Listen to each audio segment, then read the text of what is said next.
The Poem of the Man God. Preparation for the Passion. Chapter 560.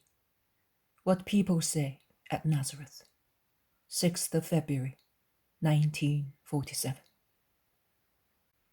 And I tell you that you are all foolish if you believe such things. More foolish and ignorant than weapons that do not even know the rules of instinct, mutilated as they are. Some men are going around towns saying anathema of the master, while others bring orders that by the living God cannot be given by him. You do not know him, I do. And I cannot believe that he has changed so much. Let them go about. Are you saying that they are his disciples? And who has ever seen them with him? Are you saying that some rabbis and Pharisees have mentioned his sins? And who has seen his sins? Have you ever heard him speak about anything obscene? Have you ever seen him commit sin? So, and can you believe that God would let him work such great deeds if he were a sinner? You are foolish, I tell you. Foolish, slow-witted and ignorant like country bumpkins, who for the first time see a mountebank at the market and believe what he says. That is what you're like. Consider whether those who are wise and open-minded allow themselves to be seduced by the words of false disciples, who are the true enemies of the innocent, of our Jesus, whom you do not deserve to have as a son of our town. Consider whether Johanna of Cusa, I mean the wife of Herod's superintendent, Johanna, the princess, leaves Mary. Consider whether, am I doing the right thing in telling you? Of course, I am doing the right thing, because I am not speaking just for the sake of speaking, but to convince you all. Last month, did you see that beautiful wagon that came to our village and stopped outside Mary's house? Do you remember? The one whose tilt was as beautiful as a house. Well, do you know who was in it and who came out of it to prostrate himself at Mary's feet? Lazarus of Theophilus. Lazarus of Bethany. Do you understand that?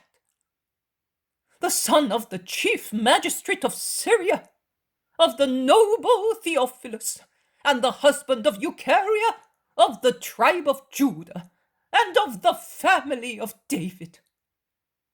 Jesus' great friend, the richest and most learned man in Israel, both with regard to our history and to that of the whole world, the friend of the Romans, the benefactor of the poor, and above all, the man who was raised from the dead after being in his sepulchre for 4 days.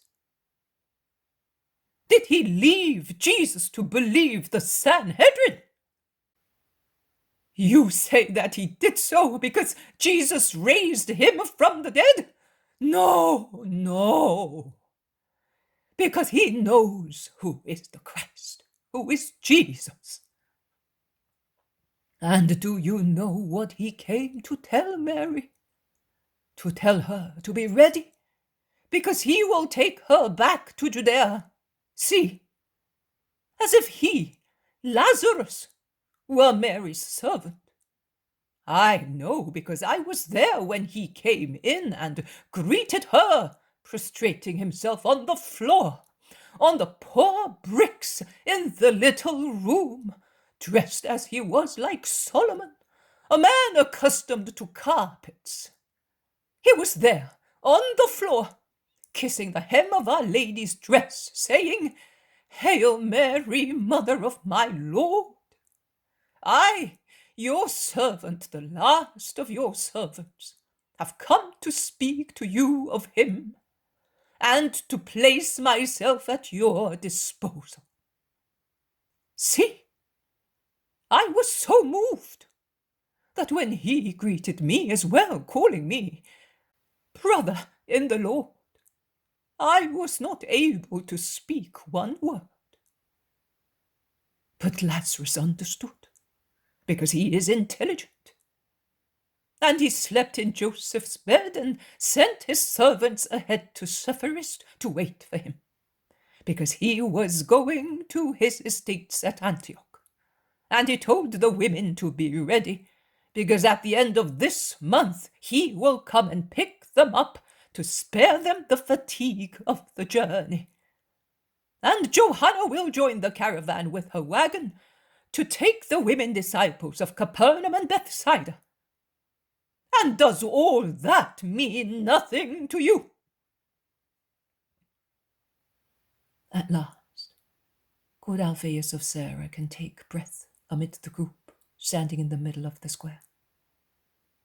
And Asa and Ishmael, and also Jesus' two cousins, Simon and Joseph. Simon more openly, Joseph more reticently, help him by approving what he said. Joseph says, Jesus is not an illegitimate son. If he needs to notify anything, he has relatives here who are willing to become his ambassadors. And he has faithful and powerful disciples like Lazarus. Lazarus has not mentioned what the others say. And we are his disciples as well. Before, we were ass drivers and as stupid as our asses. But now we are his disciples, and we also are capable of saying, do this or do that, says Ishmael. But the sentence hanging at the door of the synagogue was brought by a messenger of the Sanhedrin, and it bears the stamp of the temple, some say, objecting. That is true. So, since all over Israel we have the reputation of being able to judge the Sanhedrin for what it really is, and we are consequently despised as rogues, are we going to believe that the temple is wise only with regard to this? So, do we no longer know what scribes, Pharisees, and chiefs of priests are? Replies Alphaeus. That is true. Alphaeus is right. I have decided to go down to Jerusalem and hear from true friends what is the situation. And I am going tomorrow, says Joseph of Alphaeus. And will you stay there? No, I will come back, and I will go back again for Passover. I cannot be away from home for a long time. It is a difficult task I am undertaking, but it is my duty to do so. I am the head of the family, and I am responsible for Jesus being in Judea. I insisted that he should go there. Man errs in judging. I thought that it was a good thing for him. Instead, may God forgive me. But I must at least follow the consequences of my advice at close quarters, in order to comfort my brother, says James of Alphaeus, in his slow, haughty way of speaking. That is not what you used to say, but you have been allured as well by the friendship of the mighty ones. Your eyes are clouded by vanity, says a Nazarene. The friendship of mighty people does not allure me, Eliakim. But my brother's behavior convinces me. If I made a mistake and I now mend my ways, I prove to be a just man, because to err is human, but to be stubborn is beast-like. And do you think that Lazarus will really come? Oh, we want to see him. A man that comes back from death. What is he like? He must be dazed somehow, frightened. What does he say of his stay among the dead? many ask Alphaeus of Sarah. He is just like you and me, cheerful, lively, tranquil. He does not speak of the other world, as if he did not remember, but he remembers his agony. Why did you not tell us that he was here? Of course, to let you invade the house. I withdrew myself. Some delicacy is necessary, isn't it? But when he comes back, will it not be possible for us to see him? Let us know. You will certainly be the caretaker of Mary's house as usual. Certainly. It's a grace to be near her. But I will not inform anybody. You will have to do it yourselves. A wagon is easily seen, and Nazareth is not Antioch or Jerusalem, so that such a large wagon may pass by unnoticed. Mount guard and help yourselves. But that is something vain. Ensure at least that his town may not have the reputation of being foolish by believing the words of our Jesus' enemies. Don't believe them. Don't believe those who say that he is Satan or those who provoke you to rise in his name.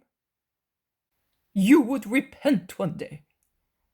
Then, if the rest of Galilee falls into the trap and believe what is not true, so much the worse for them. Goodbye. I am going because it is getting dark. And he goes away happily, having defended Jesus.